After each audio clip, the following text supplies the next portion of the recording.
led by reigning Cup Series champion Kyle Busch in green, and their crews. The entire garage area. Yo, what's going on? It's your boy Frank here from Truth No Chaser. And yes, you have entered another episode of Frankie's Sports Bar, a place where you can get your sip on and your weekly dose of sports all in one place. And before we get into it, as always, I would like to remind you to visit all of our social media outlets. That will be Instagram. I want you to follow us at Truth_No_Chaser. I want you to subscribe to our Facebook and YouTube, Truth No Chaser. And I want you to visit our website, thetruthnochaser.com. I want to personally thank all of you. Thank you for all the support that you gave on last week's episode of Frankie's Sports Bar, where I had special guest Christian Keeling from the North Carolina Tar Heels on the show, my highest rated show thus far. Thank you. I can't thank you enough for your likes, your shares, your comments, your views, all of that. I appreciate it. I also want to say happy belated Father's Day to all the fathers out there, all the dads doing their thing, girl dads, boy dads, whatever you are. I want to say happy belated Father's Day to you. You guys rock. Speaking of fathers, let's get into it, because on Father's Day weekend, I really just chilled out and I watched a movie on Netflix called Guess Who. I know you guys remember that movie. That's with the late, great, legendary Bernie Mac, R.I.P. Mr. Bernie Mac, and his co-star was Ashton Kutcher. The movie was basically a spinoff of Guess Who's Coming to Dinner with Sidney Poitier, where he played the black boyfriend that's dating a white girl, and he meets the white family for the first time.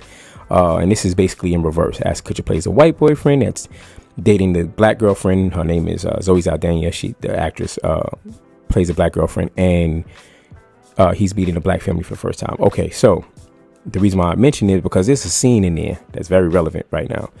And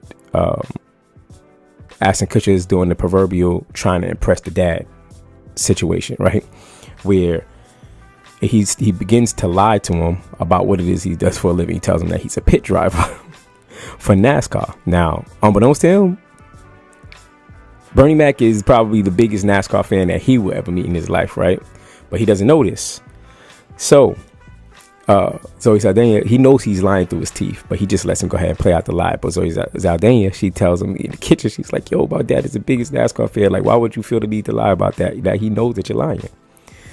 And Ashton Kutcher then says, how was I supposed to know NASCAR is like the whitest sport in the world?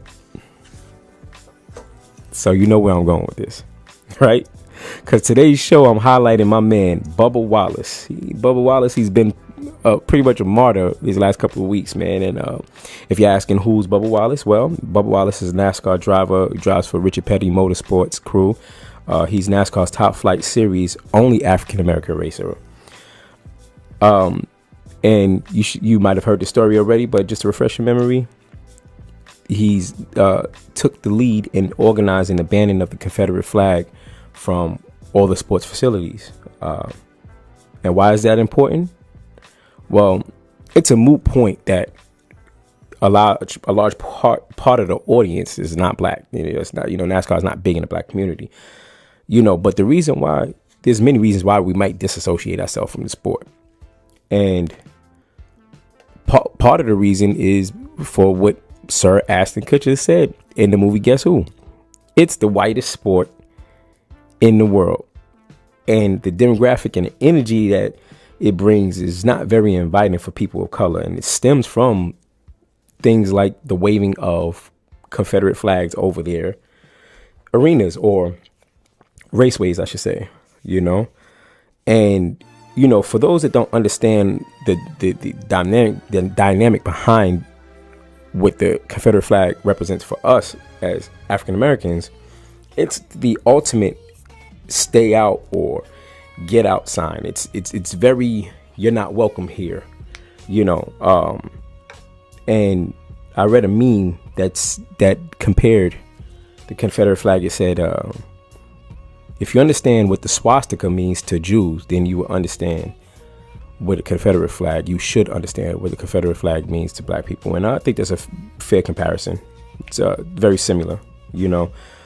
So basically, Bubba basically said, amid everything that's happening today and everything that's been happening, I think it's long overdue that these items be removed from the sport that bear such negativity and segregation amongst the fans and, even fellow races and stuff like that.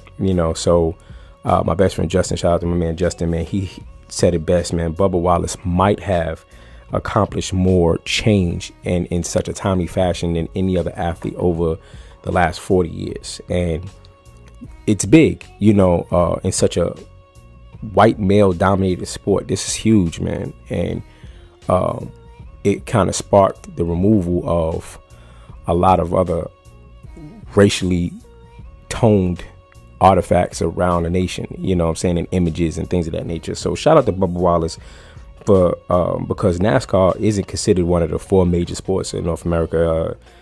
So there's youth. I don't even know if they realize what they just witnessed. And I'm pretty sure they don't realize what they just witnessed, because years from now, this is very Jackie Robinson-esque, very groundbreaking. You know what I'm saying? And it's just why I would consider Bubba Wallace a martyr, and he'll be continuing to wear his Black Lives Matter t-shirts underneath his or on top of his outfits or whatever, and wrap his car with Black Lives Matter. And he's really showing out, man. He big up to Bubba Wallace, man, because he's not backing down from this, and he's been very courageous in his acts. But with the good, it's always the bad, right? Always the bad. It's sad that you always have to talk about, you have to mix negativity with positivity sometimes, you know what I'm saying? And the negativity that I'm speaking of is the events that happened earlier this week, where a noose was found hanging above the car of Bubba Wallace's garage. And although all the crews and the drivers, they walked alongside him in solidarity down the speedway, which is a commendable act, it's still that lingering $1 million question, which is, how could this have happened in such a secure area? How could this have happened? Who's responsible? And the FBI has done an investigation, and it is a pretty hasty one, if you ask me. But I'm going to read a statement from the FBI investigation. Let me mute this music because I really need you to hear this, right? Because this is some malarkey, if you ask me.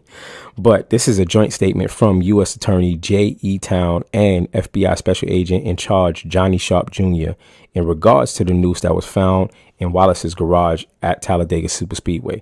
And it reads as such, and I quote, "On Monday, 15 FBI special agents conducted numerous interviews regarding the situation at Talladega Superspeedway. After a thorough review of the facts and evidence surrounding this event, we have concluded that no federal crime was committed. The FBI learned that garage number 4, where the noose was found, was assigned to Bubba Wallace last week. The investigation also revealed evidence, including authentic video confirmed by NASCAR, that the noose was found in garage number 4, was in the garage as early as October 2019.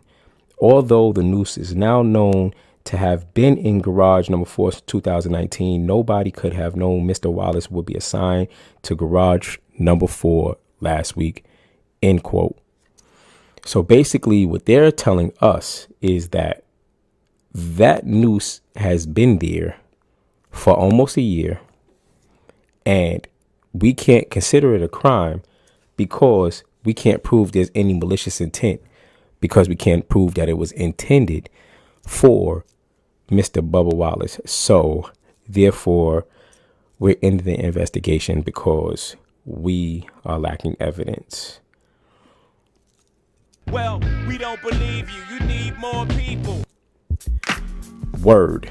Because I ain't buying that shit. I was born at night, not last night. You understand what I'm saying? You can't piss on my leg and convince me that it's water. All right. So, yeah. F you and your investigation. That a noose is another one of those symbols that I mentioned before that's very symbolic to, racially toned attitudes and negativity and stuff like that. Just Just as a swastika is, just as a Confederate flag is, we know what a noose represents. That's very specific. To find that in his locker during the protest, come on.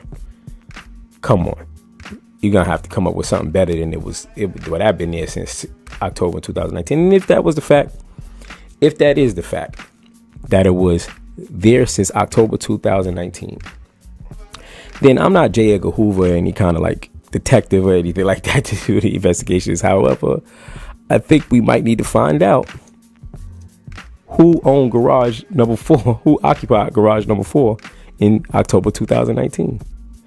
Because I've got some questions for dude. I mean, did you just have a spare noose just hanging around? I don't get it. That's not something that you would pack up in a bag and just bring along with you. And God damn it, I forgot my noose in the garage. No, I don't believe you. You need more people. So, again, as always, man, you already know the trickery, and that what they're gonna hide behind. But it's the way of the world. It's what we live in right now, and this is why we're fighting for that change. If you agree with me, if you disagree with me, if you want to add on to what I'm saying, want to dissect what I'm saying, whatever the case may be, feel free to do so in the comment section. I want you to share and like the content, give your honest opinion. But yeah, let's do something about this, man. Let's not let this fall to the wayside, man, because I ain't liking this investigation one bit. But that'll do it for Frankie's Sports Bar this week. The bar is closing, and God willing, I will see you next week. Until then, peace, my people. Have a nice, lovely rest of your week. Peace.